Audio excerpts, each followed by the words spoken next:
우리나라 말 중에 말이 안 되는 말이 있다고 합니다. 예를 들면 치과에서 이를 악물고 해보세요. 말이 안 되죠. 또 가장 대표적인 거, 문 닫고 들어와 입니다. 문 닫고 들어와, 이 말은 사실 말이 안 되는 말이 아니라 말이 되는 말입니다. 다만 이 말을 어느 때 어느 장소에서 했는지가 정확하게 표현되지 않았기 때문에 오해가 생겼을 뿐입니다. 문이 있으면 안에서 문 닫고 들어와 라고 할 때 그 사람은 문을 들어온 사람입니까? 아직 안 들어온 사람입니까? 당연히 들어왔지요. 현관문을 들어왔고 이제 더 나아가 안쪽으로 더 들어오려고 할 때에 네가 들어온 문을 닫고 그 다음에 내부로 들어와라 라고 하는 말이죠. 말한 사람도 그 의미를 알고 들은 사람도 그 의미를 다 압니다. 그래서 문 닫고 들어와 라고 하는 말에 들어오지 말라는 소린가 의심하는 사람이 없고요. 과연 어떻게 문을 닫고 들어갈 수 있는가 고민하는 사람도 없고요. 결국 들어가지 못해서 서운한 마음이 상해서 돌아간 사람도 없고요. 그렇게 말한 사람과 절교한 사람도 한 사람도 없습니다. 그런데 말만 듣고 상황 파악을 잘 못하면 오해가 발생하기도 하지요. 하나님은 사람보다 훨씬 정확하게 말씀하십니다. 혹시 오해가 발생할까봐 여러 번 반복해서 말씀하십니다. 아무리 하나님이 자세하게 설명해도 사람들이 성경을 읽으면서 많은 오해를 합니다. 오해를 넘어 왜곡과 변질로 이어지는 경우도 많습니다. 한편으로는 속상하지만 또 한편으로는 이해가 되기도 합니다. 죄인들은 죄의 기준과 가치와 원리와 방식을 알고 있고 거기에만 익숙해져 있는데 하나님께서는 죄의 기준과는 다른 하나님의 기준, 원리, 가치, 마음, 방식으로 말씀을 하시니 죄인들이 듣기에 하나님의 말씀은 늘 어색하고 이상하고 기이하게 여겨질 것입니다. 자기들 나름대로는 이해한다고 하는데 오해가 되고 납득한다고 하는데 왜곡이 될 게 뻔합니다. 그래서 성경을 읽어보면 성경에 등장하는 사람 중에 어느 누구도 하나님의 말씀을 단번에 알아듣고 단번에 이해한 사람이 한 명도 없습니다.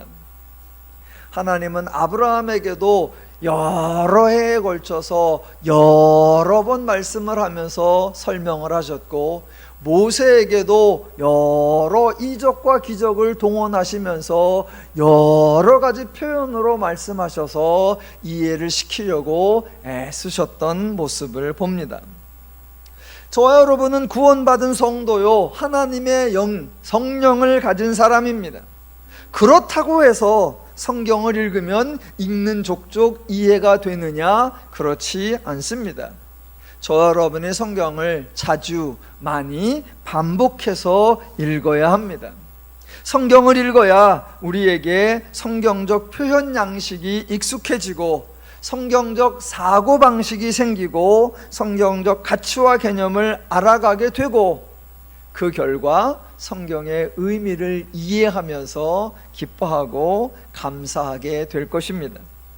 부탁드리기는 여러분이 성경을 많이 읽으셔서 성경이 재밌다고 고백하고 성경 읽는 것이 신난다라고 고백하는 날이 하루속히 임하기를 주의 이름으로 축원합니다. 오늘 본문을 볼 건데요. 그 중에 특별히 민수기 15장 32절로 36절을 볼 건데요. 많이 오해가 되는 구절이라 오늘은 좀 먼 곳에서부터 차근차근 베이스를 깔면서 본문에 접근을 해보겠습니다. 하나님이 말씀을 하신다라는 사실이 매우 감격스럽고 감사한 겁니다. 모든 이방신들, 모든 우상신들은 말을 하지 않습니다. 좀 더 정확하게 말하면 말을 하지 못합니다. 말을 하지 못하니 말을 하지 않지요. 그래서 우상신들이 자신의 뜻, 생각, 의도, 계획을 밝히거나 알려준 적이 없습니다. 그래서 타종교를 섬기는 사람들은 타종교의 신들의 심중을 알아내기 위하여 많은 노력을 합니다. 타종교의 종교 생활이 어려운 이유 중에 하나예요. 신이 자기 뜻을 밝히지 않으니 그것을 알아내려고 모진 애를 쓰는 겁니다.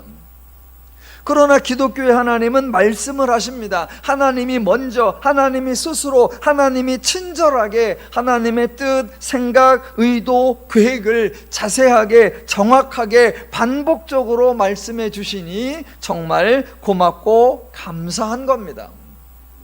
하나님이 자신에 대하여 알려주고 밝혀주는 것을 전문 용어로 계시라고 하는데, 이 계시라는 용어는 오직 기독교에만 있고 오직 하나님만 사용하시는 표현입니다. 하나님이 이렇게 말씀하시고 계시하여 주는 것, 그것만도 감지덕지인데 그 하나님 말씀에는 정말 엄청나게 중요한 특징이 하나 있습니다. 하나님 말씀은 인간이 할 일을 지시하는 명령이 아니라 하나님 본인이 친히 행하실 일에 대한 선포라는 사실입니다. 출애굽과 가나안 입성에 관하여도 하나님은 이스라엘에게 스스로 애굽에서 벗어나라고, 너희가 수고하고 노력해서 가나안에 입성하라고 과업을 주신 것이 아닙니다. 하나님이 아브라함에게 가나안 땅을 주시겠다고 약속하셨고, 하나님이 그 약속을 기억하셔서 애굽에서 나오게 하셨고, 하나님이 가나안에 들어가게 해 주신다라고 반복해서 말씀하십니다. 출애굽은 이스라엘의 할 일이 아니라 하나님이 할 일이고, 가나안 입성도 이스라엘의 책임이 아니라 하나님의 책임입니다. 그래서 광야에 머물고 있는 이스라엘 백성에게 가나안을 주신다라고 하나님이 말씀하시는 겁니다. 몇 구절만 제가 찾아서 읽어봐 드리면, 민수기 13장 2절, 내가 이스라엘 자손에게 주는 가나안 땅을 정탐하게 하되, 15장 2절, 너희는 내가 주어 살게 할 땅에 들어가서, 18절, 너희는 내가 인도하는 땅에 들어가거든 입니다. 레위기 14장 34절, 내가 네게 기업으로 주는 가나안 땅에 너희가 이를 때에, 23장 10절, 너희는 내가 너희에게 주는 땅에 들어가서, 신명기 26장 1절, 네 하나님 여호와께서 내게 기업으로 주어 차지하게 하실 때에, 내가 들어가서 거기에 거주할 때에, 여호수아 1장 6절, 강하고 담대하라, 너는 내가 그들의 조상에게 맹세하여 그들에게 주리라 한 땅을 이 백성에게 차지하게 하리라 입니다. 이스라엘은 애굽이라고 하는 엄청나게 크고 강대한 제국에서 출애굽할 때 아주 쉽게 나왔습니다. 어떻게요? 하나님이 출애굽시켜 주셨기 때문입니다. 하나님이 10가지 이적을 행하셨고, 그것을 본 바로가 드디어 백성들에게, 야, 너희가 제발 좀 너희 말대로 나가라 라고 해서 이스라엘은 자연스럽게 걸어 나왔습니다. 가나안 입성도 아주 쉽게 들어갈 겁니다. 어떻게요? 하나님께서 들어가게 해 주실 것이기 때문입니다. 이와 같이 가나안 입성이 예정되어 있고, 더 나아가 보장되어 있고 확증되어 있다면 광야 이동은 전혀 고민할 이유가 없습니다. 가나안 입성이 보장되어 있으니까 광야는 당연히 지나가고 통과하게 되어 있는 겁니다. 이스라엘의 입장에서는 자기들 의사로, 자기들이 자진해서, 자기들이 거부해서 가나안에 안 들어갈 수는 있지만, 어떤 외부적 요인에 의하여 가나안에 못 들어갈 수는 없습니다. 예, 출애굽 때와 가나안 입성의 상황을 똑같습니다. 자, 출애굽할 때 모든 이스라엘은 무조건 나와야 한다라고 강제 동원령이 발동한 것이 아닙니다. 여러분, 성경에 나와 있지 않지만 한번 생각해 보세요. 출애굽할 때 이스라엘 백성 중에 출애굽하지 않고 애굽에 남아 있었던 사람이 혹시 있을까요? 없을까요? 저는 있었을 거라고 생각을 합니다. 자, 지배하는 나라가 강압을 해서 노동을 시킵니다. 그러면 노예인 백성들이 노동을 하지요. 그러면 벽돌을 굽고 성벽을 쌓는 맨 하층에 노예들이 있고, 그 노예들을 관리하는 사람들이 있고, 그 관리들을 다스리는 사람이 있고, 그래서 지배자와 피지배자의 중간 역할을 하는 사람들이 있습니다.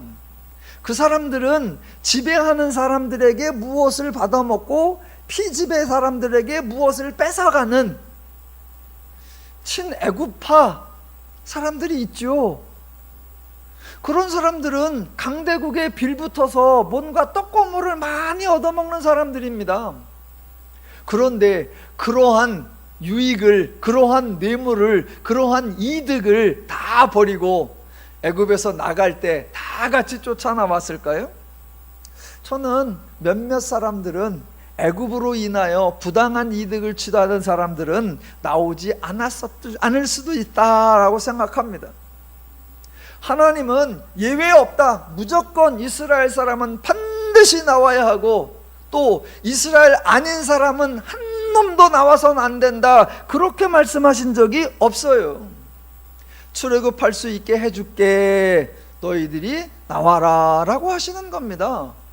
가나안 입성도 마찬가지입니다. 모든 이스라엘은 무조건 들어가야 한다, 강제된 것이 아닙니다. 본인의 의사여 중간에 애굽으로 돌아가도 되고, 본인의 의사에 의하여 가나안에 들어가지 않고 계속 광야에 살아도 됩니다. 대신 하나님이 못 들어가게 했다, 가나안이 너무 세서 이스라엘이 들어가지 못했다라는 것은 가능하지 않다는 겁니다. 자, 출애굽을 한 1세대는 광야에서 죽고 가나안에 들어가지 못했습니다. 이것을 두고 사람들이 말을 이렇게 합니다. 이스라엘이 불순종해서 하나님이 징계를 내려 가나안에 들어가지 못하게 했다라고 말합니다. 그거 말도 안 되는 소리입니다. 이스라엘이 율법을 지키지 않아서 죄를 지어서 하나님이 심판을 하셔서 이스라엘이 광야에서 죽었다라는 말은 얼토당토하는 말입니다. 왜냐하면 하나님이 광야에서 율법을 주신 것은 맞지만 그 율법을 적용하는 시점은 광야가 아니라 가나안 입성 이후라고 말씀하셨기 때문입니다. 광야에서는 율법을 적용하는 때가 아닙니다. 광야에서는 율법을 지켰냐 안 지켰냐를 따지는 때가 아닙니다. 율법을 주시면서 이 율법을 가나안에 가서 지키고 행하라 라고 하셨어요. 제가 몇 군데 확인을 시켜드릴게요. 출애굽할 때 유월절을 행하게 하셨는데, 자, 그때 하신 말씀 출애굽기 12장 25절, 너희는 여호와께서 허락하신 대로 너희에게 주시는 땅에 이를 때에 이 예식을 지킬 것이라. 무교절에 대해서는 출애굽기 13장 5절, 여호와께서 너를 인도하여 가나안 사람과 헷 사람과 아모리 사람과 히위 사람과 여부스 사람의 땅 곧 내게 주시려고 네 조상들에게 맹세하신 바 젖과 꿀이 흐르는 땅에 이르게 하시거든 너는 이달에 이 예식을 지켜 이래 동안 무교병을 먹고 일곱째 날에는 절기를 지키라 입니다. 규례와 법도에 대해서는 신명기 4장 5절, 내가 나의 하나님 여호와께서 명령하신 대로 규례와 법도를 너희에게 가르쳤나니 너희는 너희가 들어가서 기업을 차지할 땅에서 그대로 행하게 하려 함인즉 너희는 지켜 행하라 이고, 우상숭배에 대해서 신명기 12장 29절, 네 하나님 여호와께서 내가 들어가서 쫓아낼 그 민족들을 네 앞에서 멸절하시고 내가 그 땅을 차지하여 거기에 거주하게 하실 때에 너는 스스로 삼가 네 앞에서 멸망한 자들의 저추를 밟아 올무에 걸리지 말라. 또 그들의 신을 탐구하여 이르기를 이 민족들은 그 신들을 어떻게 섬겼는고 나도 그와 같이 하겠다 하지 말라. 도피성에 대하여 신명기 19장 1절, 네 하나님 여호와께서 이 여러 민족을 멸절하시고 네 하나님 여호와께서 그 땅을 내게 주심으로 내가 그것을 받고 그들의 성읍과 가옥에 거주할 때에 네 하나님 여호와께서 내게 기업으로 주신 땅 가운데서 새 성읍을 너를 위하여 구별하고입니다. 율법을 언제 적용하라고요? 가나안 땅에 들어가서입니다.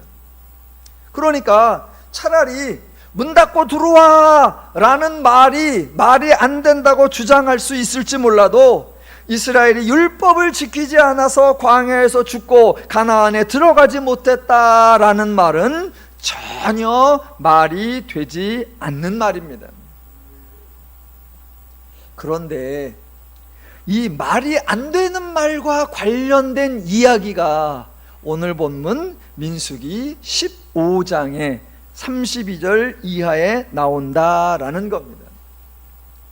자, 우선 민수기 15장은 제사나 예물에 관한 이야기가 아니라 13장과 14장의 연장선상에 있습니다.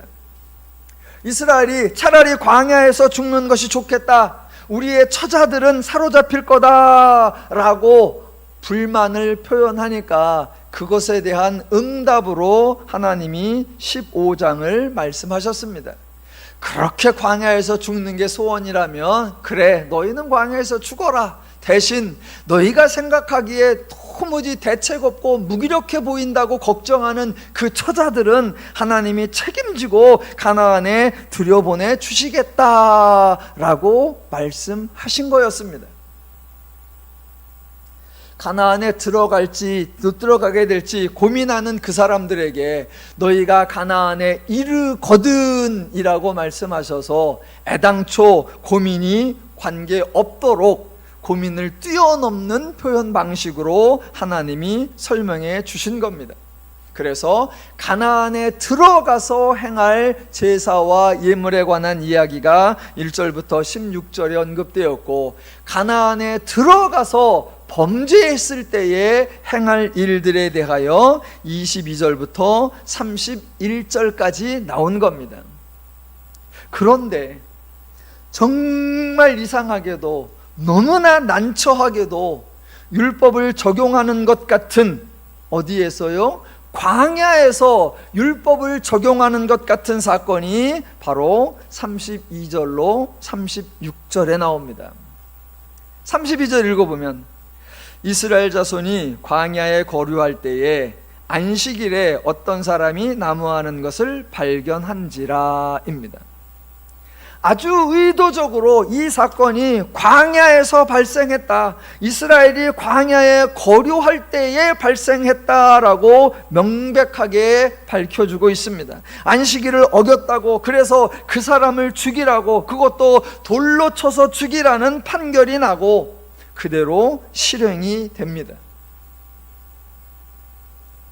아니, 율법은 가나안에서 적용하는 건데 지금은 분명히 광야인데 이게 어떻게 된 일일까요? 잠시 뒤에 확인해 보겠습니다.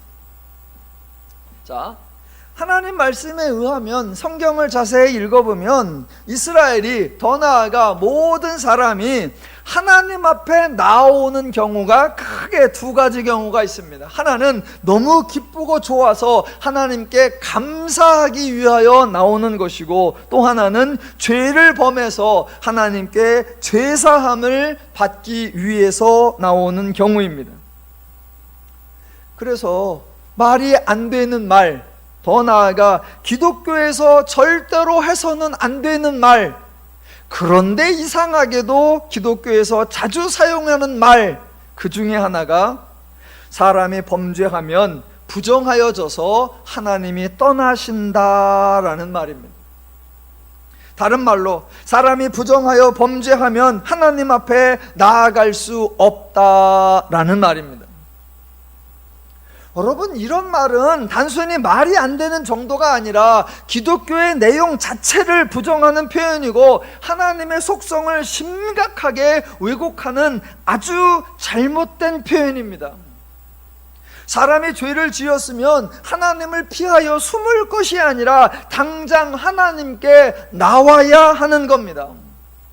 하나님은 사람이 죄를 지으면 행여라도 하나님 부정 탓일까 인간에게서 멀어지시는 분이 아니라 도리어 인간을 도우시기 위하여 인간에게로 다가오시는 분입니다.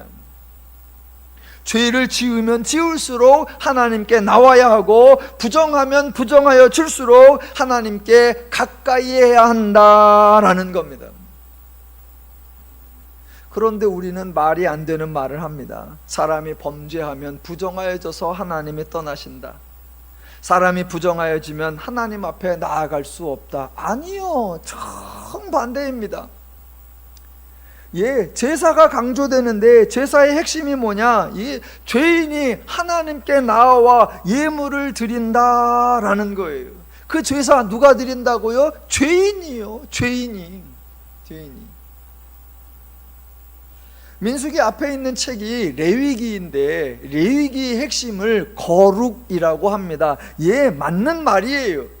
근데 레위기의 핵심이 거룩이다라는 말을 잘 이해해야 합니다. 만약 레위기 핵심은 거룩이다, 그래서 성경은 거룩한 사람이 하나님 앞에 나올 수 있다라고 말한다면 틀린 말이고, 반대로 죄인들, 악한 사람들, 부정한 사람들이 하나님 앞에 나와 거룩하여질 수 있습니다. 레위기는 그 거룩을 말합니다 라고 말하면 맞는 말입니다.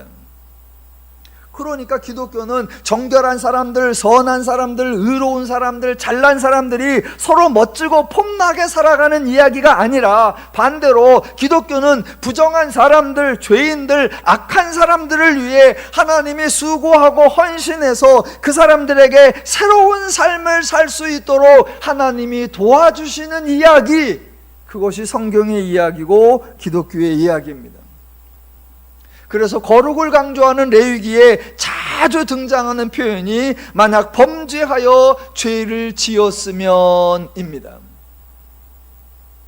몇 구절만 읽어볼게요. 레위기 4장 3절. 만일 기름 부음을 받은 제사장이 범죄하여 백성의 허물이 되었으면 어떻게 해야 합니까? 그가 범한 죄로 말미암아 흠없는 수송아지 속죄제물로 삼아 여호와께 드릴지니. 범죄하면 여호와께 예물을 드리라. 어떻게 해야 되죠? 여호와께 나와야 드리지요. 13절. 만일 이스라엘 온 회중이 여호와의 계명 중 하나라도 부지 중에 범하여 허물이 있으나. 22절. 만일 족장이 그의 하나님 여호와의 계명 중 하나라도 부지 중에 범하여 허물이 있는데. 27절. 만일 평민의 한 사람이 여호와의 계명 중 하나라도 부지 중에 범하여 허물이 있었는데 어떻게 해야요? 여호와께 나와 제물을 드리라. 죄인이 여호와께 나오는 것, 그게 성경의 강조입니다. 오늘 본문 민수기 15장 22절 이하에도 반복됩니다. 22절. 너희가 그릇 범죄하여 여호와께서 모세에게 말씀하신 이 모든 명령을 지키지 못하되. 24절. 온 회중 중이 부지 중에 범죄하였거든. 27절. 만일 한 사람이 부지 중에 범죄하면. 30절. 본토인이든지 타국인이든지 고의로 무엇을 범하면. 이렇게 죄를 지었을 때 어떻게 해요? 여호와께 향기로운 화제를 드리고 규례대로 소제와 전제를 드리고 수dom소 한 마리를 속죄제로 드리고. 여호와께 드려야 하니까 죄지은 자, 범죄한 자, 부정한 자 여호와께로 나오라. 이게 성경이 말하는 거룩이에요. 하나님께 나오라는 겁니다. 교회는 죄인들이 나오는 곳, 부정한 사람이 나오는 곳, 추악한 사람이 나오는 곳이에요. 근자에 사회적 거리 두기가 강화되고 식당이나 이런 데도 출입이 많이 통제되고 있습니다. 저희는 지방이라 덜한데 수도권은 좀 세게 시행이 된다고 합니다. 서울의 어느 교회에서, 어제가 토요일이니까 사역자들이 여럿이 있는데 점심 식사 시간이 되어서 그동안은 나가서 식사를 했는데 사회적 거리두기 때문에 여러 인원이 갈 곳이 마땅치 않아서 중국집에 배달을 시켰답니다. 그래서 중국집에 전화를 해서 여기 짜장면 10그릇만 보내주세요. 그랬더니 그쪽에서 어디에요? 그러길래 예, 여기 어디 교회입니다 했대요. 그랬더니 그쪽에서 하는 말, 교회는 배달 안 돼요. 웃으세요. 예, 교회가 요새 혐오 시설이 되었고요. 목사는 거짓말하는 사람이 되었고요. 교회 다니는 사람 말은 절대로 들어서는 안 되는 말이 되었습니다. 참으로 슬픈 현실입니다. 자, 죄인이 부정하니까 하나님 앞에 나올 수 없다가 아니라 죄를 지으면, 범죄하면, 부정하면 하나님께 나오라. 이것이 성경의 권면입니다. 여러분, 타종교와 기독교의 유사점과 차이점을 잘 구분하셔야 됩니다. 유사점이 있어요. 이런 거죠. 타종교나 기독교나 모두 거룩, 정결, 선을 강조한다라는 겁니다. 예, 이거는 같아요. 유사해요. 그런데 차이점이 있어요. 타종교는 부정하여진 자, 범죄하여진 자, 악한 자가 본인 스스로 문제를 해결하여 본인이 거룩해지고 본인이 정결해야 한다라는 겁니다. 어떤 사람이 부정해지면 본인 스스로 부정을 해결하고 나서 신에게 나아갈 수 있고, 죄를 지으면 죄값을 치르고 나서 신을 아련할 수 있고, 악인이 되면 신에게 버림을 받습니다. 타종교에서는 인간이 선하고 의로울 때는 신과 좋은 관계를 유지할 수 있지만, 인간에게 문제가 발생하면 신은 인간과 관계를 끊고 인간을 위해 아무것도 해주지 않습니다. 그게 타종교예요. 그러나 기독교는 하나님이 인간을 위해, 특히 죄인을 위해 수고해 주시는 겁니다. 인간이 선하고 의로울 때 당연히 하나님과 좋은 관계를 유지하고, 만약 인간에게 문제가 발생하면 하나님께 나아갈 수 있고, 더 나아가 하나님이 죄인에게 찾아오셔서 하나님이 치유하시고 하나님이 희생하셔서 인간이 정결하도록, 인간이 거룩하도록, 인간이 선하도록 하나님이 만들어 주신다. 이것이 기독교의 특징입니다. 하나님은 죄인에게 네 스스로 문제를 해결하고 모든 죄가 깨끗하게 정리된 후에, 그 후에 나를 찾아오라 라고 말씀하시지 않았습니다. 하나님은 그렇게 인간에게 꼬리 자르기를 하시지 않습니다. 하나님은 죄인을 모른 채 하지 않으시고 인간이 직면하는 문제에 대하여 안면몰수하지 않으십니다. 하나님은 인간에게 거룩을 요구하시는 분이 아니라 인간을 거룩하게 만들어 주시는 분입니다. 하나님은 인간에게 선하고 의로울 것을 지시 명령하시는 분이 아니라 하나님의 수고로 인간이 선하고 의로워질 수 있도록 만들어 주시는 분입니다. 죄를 지은 자에게 하나님께 나오라고 말씀하시고, 행여라도 죄를 지은 자가 나오지 않으면 하나님이 죄인에게 임하셔서 그 결과 죄인들로 하여금 죄 사함을 받게 하시는 분, 이분이 우리 기독교의 하나님이십니다. 그래서 오늘 민수기 15장 22절 이하에 너희가 부지 중에 범죄하여 하나님의 말씀을 지키지 못하여 잘못이 있으면 결과가 어떻게 됩니까? 25절 중간 그들이 사함을 받으리니 이고요, 28절 끝에 사함을 얻으리라 입니다.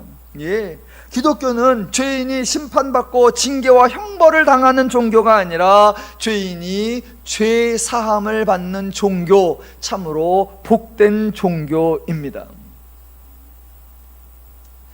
죄 사함, 그럼 또 오해를 하실까봐 제가 조금만 더 설명해 보겠습니다. 우리 기독교인 스스로가 기독교의 표현을 잘 이해하고 특히 누군가에게 전달할 때 정확하게 전달을 해야 합니다. 우리 이런 말 할 때가 있죠. 잘못을 했으면 하나님께 나와 용서를 구하라. 그러면 하나님이 용서하신다. 예, 맞는 말입니다. 그때 하나님이 용서하신다, 이게 무슨 의미일까요? 혹시 하나님이 죄를 용서하신다라는 표현은 하나님이 벌 주시지 않는다, 하나님이 그것을 덮어주신다, 문제 삼지 않고 넘어가신다, 한번 눈 감아 주신다라는 정도로 생각하시면 엄청난 오해입니다. 인간이 죄인이 되어서 죄로 생각하고 죄로 행동하고 죄를 짓는데 죄를 덮어주고 죄를 눈 감아주면 아무것도 달라지지 않습니다. 한번 벌을 면해준다고 문제가 해결되지 않습니다. 벌을 받느냐 안 받느냐가 핵심이 아니라 죄인을 변화시켜 주어서 다음부터는 죄를 짓지 않을 수 있도록 만들어 주는 것이 문제가 해결되는 겁니다. 그래서 하나님이 죄인을 용서하신다라는 표현은 벌을 취소한다 또는 유보한다라는 의미가 아니라 하나님이 죄인을 변화시킨다, 하나님이 죄인을 새 사람으로 바꾸어 주신다라는 의미가 되는 것입니다. 그러니까 기독교는 존재의 변화를 강조합니다. 우리가 살다 보면 고난당할 때, 어려움 겪을 때, 힘든 상황에 처할 때 하나님께 도움을 구하지요. 그럼 하나님께서 도와주셔서 상황이 바뀌고 처지가 바뀌고 환경이 바뀌고 문제가 해결되는 경우가 있습니다. 그래서 하나님이 도와주셔서 제 상황이 달라졌어요, 제 환경이 달라졌어요, 제 처지가 달라졌어요, 와 감사해요 라고 간증하는 경우가 많지만, 성경을 읽어보면 상황이 바뀌는 것, 처지가 바뀌는 것, 환경이 바뀌는 것을 거의 강조하지 않고, 그렇게 상황과 처지와 환경이 바뀌는 것을 문제가 해결되었다고 말하지 않고 은혜나 복을 받았다고 말하지 않습니다. 왜냐하면 죄인은 상황이 바뀌면 바뀐 상황에서 또 죄를 짓고, 처지가 바뀌면 바뀐 처지에서 또 죄를 짓고, 환경이 달라지면 달라진 환경에서 또 죄를 짓기 때문입니다. 그래서 성경은 새로운 상황, 새로운 처지, 새로운 환경을 강조하지 않고 언제나 인간의 변화, 존재의 변화, 죄인이 의인으로 달라진 것, 그것을 강조합니다. 성경에 보라 새로운 상황이로다, 이전 것은 지나갔으니 새로운 처지로다, 이런 구절은 없습니다. 언제나 보라 새로운 피조물이라, 이전 것은 지나갔으니 네가 새 것이 되었도다. 전에는 죄인이었으나 이제는 새 사람이 되었고, 전에는 죄만 알았으나 이제는 하나님의 마음을 알고, 전에는 죄만 행하였으나 이제는 선을 행할 수 있는 존재가 되었다. 이것이 성경의 강조입니다. 자, 지금까지 말씀드린 여러 가지 출애굽과 가나안 땅에 들어가는 거 하나님이 보장해 주신 것이다. 광야에서 율법을 주시기는 했지만 율법을 적용하는 시점은 가나안에 들어간 이후이다. 인간이 죄를 지으면 하나님께서 부정하여 버리는 게 아니라 하나님께로 나아오게 하고 그를 변화시켜 주시려고 하신다. 이런 것들을 다 베이스에 깔고 오늘 32절부터를 보겠습니다. 자, 32절. 이스라엘 자손이 광야에 거류할 때에 안식일에 어떤 사람이 나무하는 것을 발견한지라. 그 나무하는 자를 발견한 자들이 그를 모세와 아론과 온 회중 앞으로 끌어왔으나 어떻게 처치하는지 지시하심을 받지 못한 고로 가두었더니입니다. 하나님은 율법을 광야에서 주셨지만 가나안 땅에서 적용하라고 하셨습니다. 그런데 지금 장소가 이스라엘이 광야에 거류할 때입니다. 본문을 보시면 문제를 제기하는 쪽이 하나님이 아니라 이스라엘입니다. 안식일에 나무한 사람도 이스라엘이고, 그 사람을 발견한 것도 이스라엘이고, 그 사람을 끌어온 것도 이스라엘이고, 그 사람들을 가두어 둔 것도 이스라엘입니다. 여러분, 이상하지 않습니까? 예, 전부 다 이상한 표정을 지어주셔서 감사합니다. 지금 32절이 매우 이상하다라는 것부터 시작하셔야 합니다. 자, 이스라엘이 평상시에 하나님을 잘 순종하고 하나님의 율법대로 잘 살고 있는데, 감히 어떤 사람이 안식일에 안식일 규정을 어겼습니다. 하나님이 불꽃 같은 눈동자로 감시하다가 그렇게 하나님 말씀을 어긴 사람을 하나님이 발견하고, 그래서 하나님이 그 사람을 당장에 잡아서 온 이스라엘 앞에 세워두고 하나님이 지금 그를 징계하려고 하는 그런 상황이 아니다라는 겁니다. 하나님이 율법을 주고 지금 당장부터 이 율법을 철두철미하게 지켜라, 어디서든 언제서든 내가 너희를 다 지켜보고 있으니 율법을 어기는 자 결코 살지 못하리라. 하나님이 그렇게 준엄한 말씀을 주고 매사에 지켜보다가 안식일을 어기는 자를 보자마자 당장에 멱살을 잡아서 끌고 와서 모든 백성들 보라, 지금 그러고 있는 장면이 아니라는 거예요. 이 상황에서 문제를 제기하고 있는 게 이스라엘입니다. 이스라엘. 물론 하나님이 평상시 어떻게 하면 이스라엘을 도울까 늘 저들을 보호하고 지켜주느라고 이스라엘을 보고 계셨겠지요. 그러니까 그 중에 어떤 사람이 안식일에 나무하는 거 하나님도 보셨겠죠. 그런데 하나님은 전혀 그 사람을 문제 삼지 않으셨는데 도리어 이스라엘 사람들이 난리 법석을 떨고 있습니다. 이스라엘 사람이 나무하는 자를 잡아오고 이스라엘 사람이 감옥에 가두어 두고 있습니다. 왜요? 왜요? 자, 오늘 32절로 36절은 앞뒤 다 자르고 여기만 딱 보니까 안식일에 나무하는 사람이 있어서 하나님이 돌로 쳐 죽이랬대, 이렇게 이해하면 이해가 아니라 완벽한 오해입니다. 그래서 이 단락만 떼어놓고 볼 것이 아니라 13장부터 쭉 연결해서 오늘 이 장면이 왜 등장하는가, 그것도 하나님이 문제 제기를 하는 게 아니라 이스라엘이 이런 일을 하는데 도대체 이스라엘은 왜 이럴까? 거기서부터 시작해야 합니다. 자, 가나안 정탐부터 조금만 정리를 해볼게요. 자, 정탐을 갔다 왔는데, 자, 12명이 다녀왔는데 10명은 가나안에 대해서 악평을 하고 더 나아가 하나님에 대해서도 아주 부정적인, 하나님 입장에서는 모욕을 당할 수 있는 말들을 했습니다. 한번 볼게요. 13장 31절. 민수기 13장 31절. 그와 함께 올라갔던 사람들은 이르되 우리는 능히 올라가서 그 백성을 치지 못하리라. 그들은 우리보다 강하니라 라고 합니다.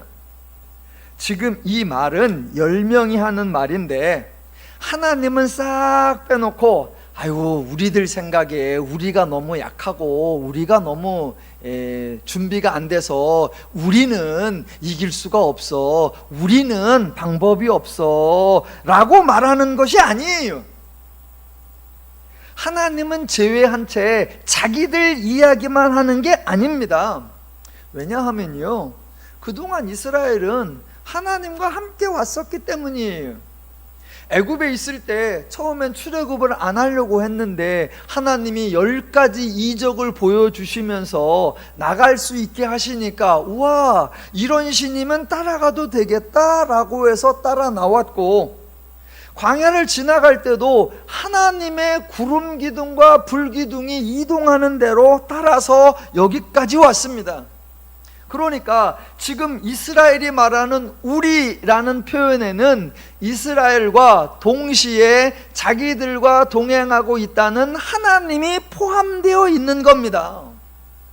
가나안 사람들이 강성하고 가나안 사람들이 장대한 것을 보니까 가나안 사람들이 믿고 있는 신도 매우 강력할 것 같다라는 생각이고, 우리만 있는 게 아니라 지금까지 인도한 우리 하나님도 있는데, 우리 하나님이나 우리로서는 가나안 사람이나 가나안의 신들을 도무지 이길 수 없다라는 표현입니다.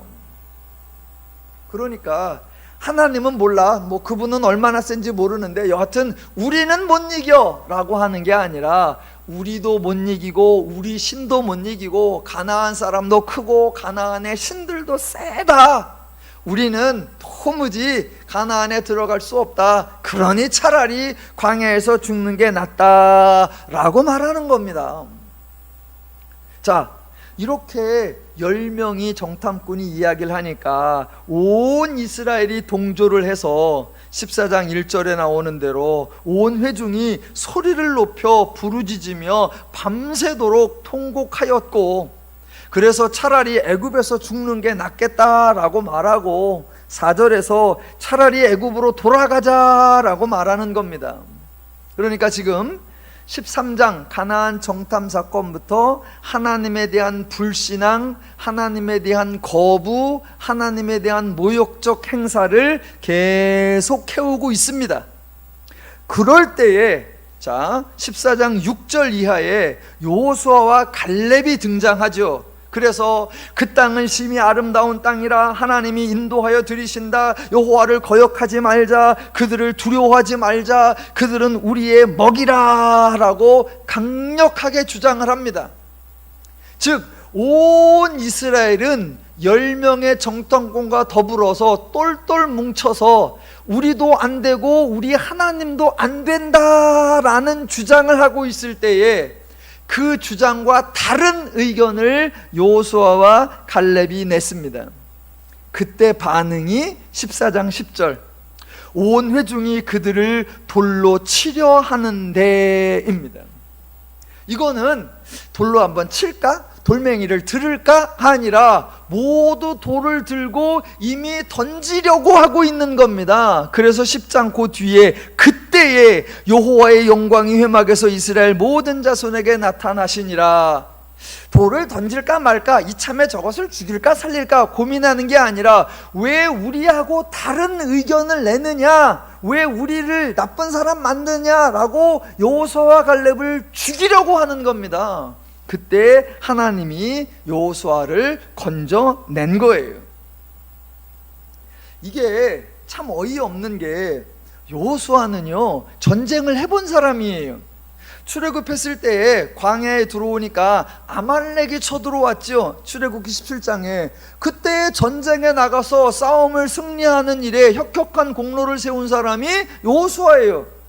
나머지 10명은 전쟁에 나갔었는지 어쨌는지 전혀 언급이 없습니다. 전쟁을 안 해본 10명과 전쟁의 장수로 나갔던 이 여호수아의 입장에서 누구 말이 더 일리가 있을 수 있어요? 여호수아. 그런데 백성들은 그런 거 안 따지는 겁니다. 가나안은 너무 세고 가나안의 신은 너무 강하고 우리는 너무 약하고 우리 신은 너무 보이지도 않고 힘이 없어 보인다, 우리는 이 신 따라 못 간다, 그런 불신앙을 지금 드러내면서 여호수아와 갈렙을 죽이려고 하고 있습니다. 자, 그럴 때 이제 여러분이 아시는 대로 14장 이후에서 하나님이 이스라엘 백성들, 너희가 광야에서 그렇게 죽는 게 소원이라면 그래, 광야에서 머물러다 죽어라. 대신 백성들은 내가 인도해내서 그들은, 자녀들은, 처자들은 가나안 땅으로 인도할게 라고 말씀을 하시죠. 그러니까 이스라엘 백성들이 나타낸 반응이 그게 14장 40절부터예요. 자, 한번 보세요. 펴놓고. 지난주에 설교했던 건데 연결해야 오늘 15장 32절 이하가 이해가 됩니다. 자, 지금 하나님에 대하여 부정하고 거부하는 표현을 했고, 하나님 편을 드는 여호수아와 갈렙을 돌로 쳐 죽이려고 했고, 자기들을 지적하는 모세를 대적하면서 하는 행동, 그게 40절. 아침에 일찍이 일어나 산꼭대기로 올라가며 이르되 보소서 우리가 여기 있나이다. 우리가 여호와께서 허락하신 것으로 올라가리니 우리가 범죄하였음이니이다 입니다. 이게 우리가 범죄하였습니다, 잘못했습니다, 이제 하나님께서 허락하신 것으로 얼른 갈게요, 이런 참회와 반성의 태도가 아니라 이게 아주 대드는 태도, 지난주에 했습니다. 사춘기 중2병 반항심이라고요. 이런 겁니다. 모세가 말을 하니까 아이고 우리가 하나님께 잘못했네요, 우리가 범죄했네요, 아이고 우리가 안 들어간다고 한 게 큰 잘못이네요. 알았어요, 그럼 가면 되잖아요. 하나님께서 허락하신 곳으로 갈게요. 야 가자 산꼭대기로, 야 당장 가자, 올라가자, 그 표현입니다. 지금 이게 막 반성하며 회개하며 변화되는 모습이 아니라 여호수아와 갈렙을 죽이려고 한 게 우리가 잘못한 거네요, 우리가 큰 죄를 졌네요, 그래요, 그래, 잘못했습니다, 말 잘 들을게요, 가죠, 허락하신 곳으로 올라갈게요. 언제? 지금이라도 가죠. 제가 오늘 개그를 하고 있습니다. 자, 그랬더니 모세가 저들이 지금 엉뚱하게 행동을 하는 걸 아니까, 그래서 41절 모세가 이르되 너희가 어찌하여 여호와의 명령을 범하느냐, 이 일이 형통하지 못하리라. 여호와께서 너희 중에 계시지 아니하니 올라가지 말라. 너희의 대적에서 앞에서 패할까 하노라. 만약 40절이 반성이며 회개라면, 모세가 이렇게 부탁을 하면 우리가 잘못한 거예요? 올라가면 안 되는 거예요? 그러면 안 가지요, 하나님 말씀대로 할게요, 이래야 되죠. 그런데 지금 우리가 범죄했어, 말 잘 들을게, 올라갈게, 당장, 이러는 거니까 모세가 올라가지 마라, 형통하지 마라, 너희가 패할 거다 그러니까 왜 말려? 말씀 안 들어갖고 우리가 죄진 거라며, 들으면 되잖아, 올라간다는데 왜 말려? 그러면서 올라갑니다. 그 올라가는 게 44절 그래도 그들이 그래도 산꼭대기로 올라갔고, 그러더니 결국 어떻게 돼요? 45절 여말렉과 산간지대에 거주하는 가나안이 내려와 그들을 무찌르니입니다. 자, 정리. 32절을 들어가기 위한, 정탐하고 나서 하나님을 거부하고 부정하는 발언을 하고 여호수아와 갈렙을 돌로 쳐 죽이려고 했던 자들, 잘못을 지적하는 모세에게 대적하여서 하나님에게 덤비는 태도로 산으로 올라가려고 했다가 과연 말씀대로 패하고 내려온 자들, 그들이 하는 다음 행동이 15장 32절이에요. 그렇다면 15장 32절 이하의 행동은 회개하는 모습일까요? 도전하는 모습일까요? 반성하는 태도일까요? 대드는 태도일까요? 순종하는 행동일까요? 거역하는 행동일까요? 자기들이 할 일을 뭔지 몰라서 하나님께 물어보는 행동일까요? 이미 다 작정해 놓고 누가 뭐라 그래든지 작정한 대로 하려고 하는 행동일까요? 정답은 도전이고 대드는 것이고 거역하는 것이고 자기들 하고 싶은 대로 하려는 거예요. 그래서 32절 이하에 하나님도 문제 삼지 않는 걸 자기들 스스로 문제 삼아서 자기들 스스로 한 사람을 잡아와서 자기들 스스로 한 사람을 가두어 두는 거예요.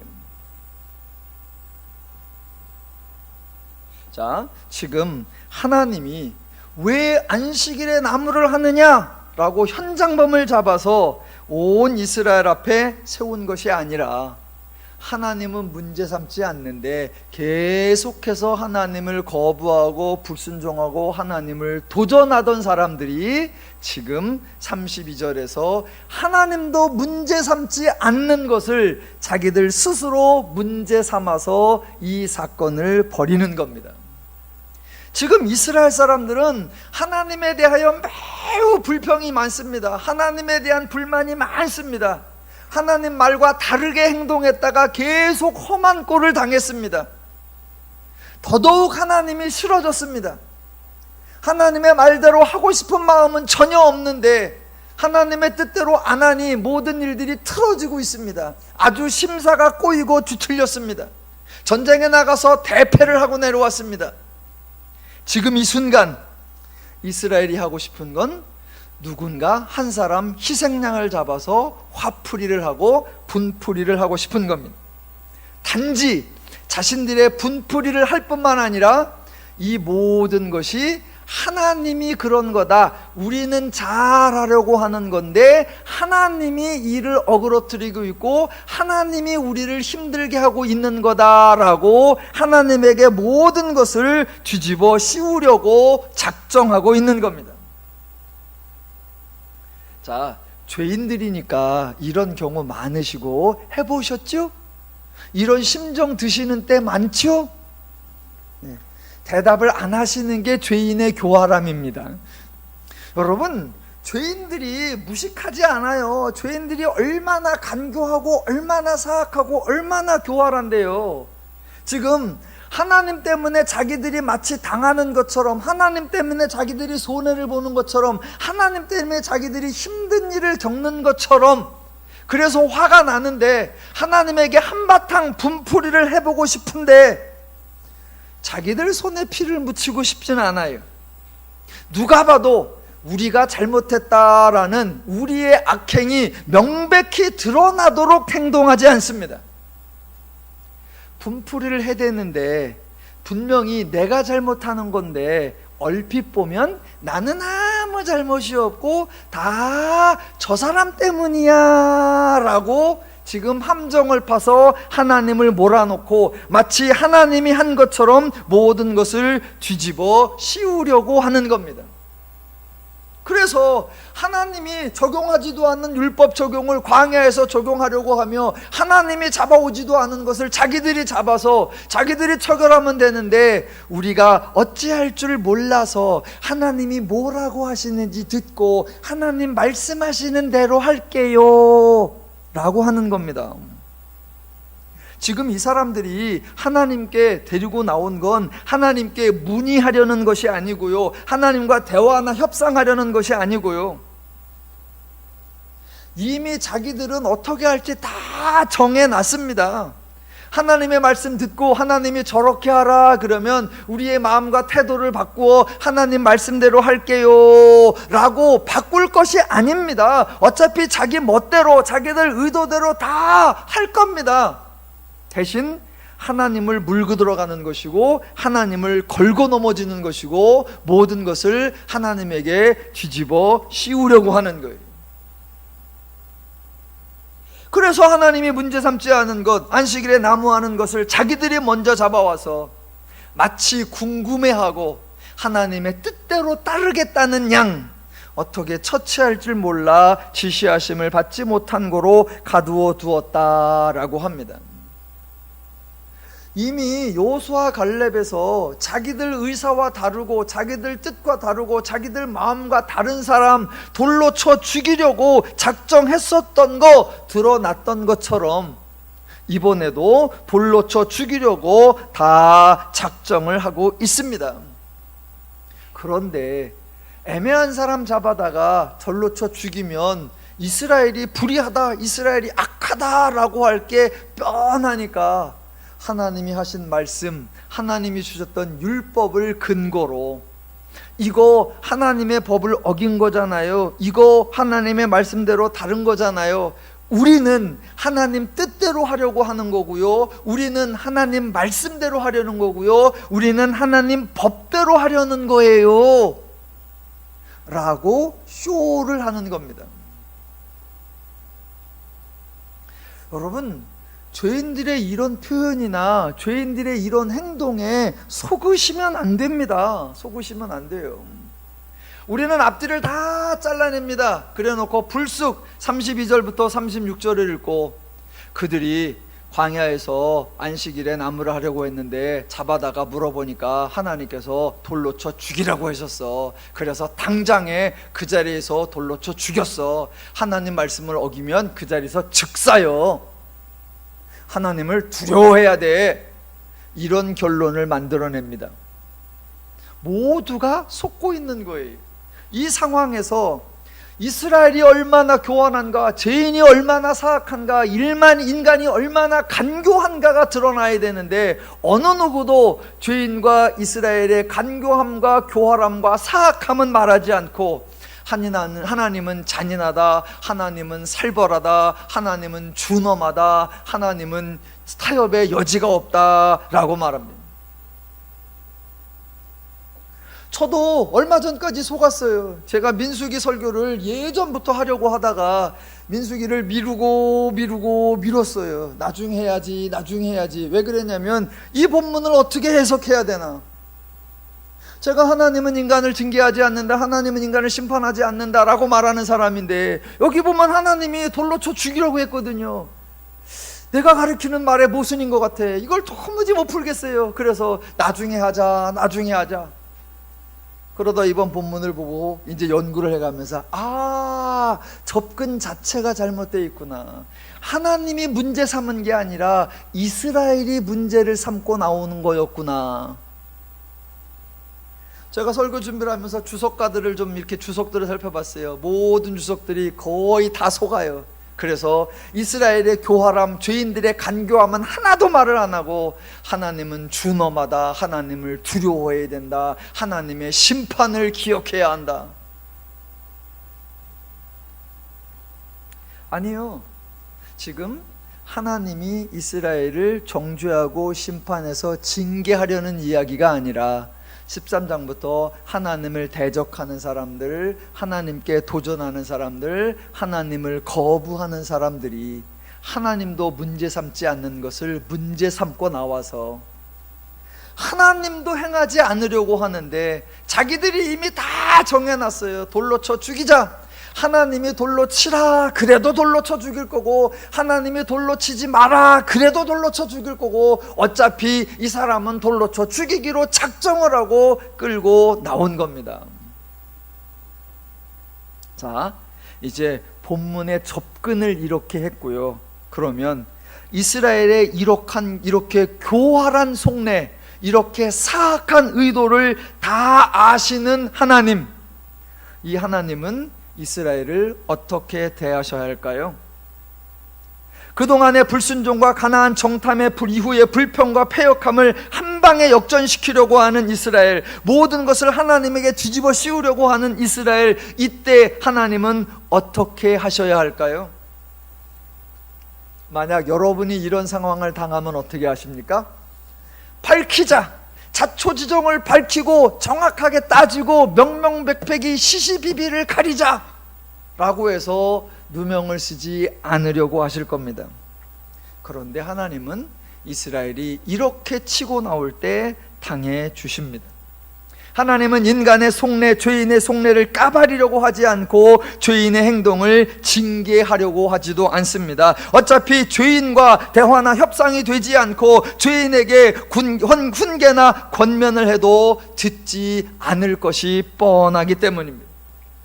도리어 하나님은 이러한 이스라엘을 품어주시고, 도리어 하나님은 이러한 이스라엘을 끌어안아 주십니다. 여기서 하나님이 시시비비를 가리자고 나오면 이스라엘 백성은 광야에서 다 죽고 어느 누구 단 한 사람도 광야를 통과할 수 없고 가나안에 들어갈 수 없기 때문입니다. 하나님이 그렇게 죄인을 품고 이스라엘을 끌어안아 주셔야만 이스라엘이 광야에 지나갈 수 있고 가나안에 들어갈 수 있고 저와 여러분이 구원을 받을 수 있는 것입니다. 오늘 본문에 한 두어 가지 좀 더 다루어야 합니다. 그건 이제 다음 주 이어서 더 다루겠고요. 지금 이 상황이 하나님이 율법을 주시고 당장에 적용시켜서 율법을 지키지 못하는 자 심판하는 이야기가 아니라 이스라엘의 불의하고 사악한 심보가 드러난 거고, 도리어 하나님은 그것을 품어주시는구나 라고 이해하시면 되겠습니다. 우리 하나님 언제나 우리를 도와주시고 언제나 우리 편에 서시는 분입니다. 모두가 힘들어하는 이 시기에 하나님으로 인한 자유와 평화와 안식을 날마다 풍성히 누리며 사시기를 주님의 이름으로 축원합니다.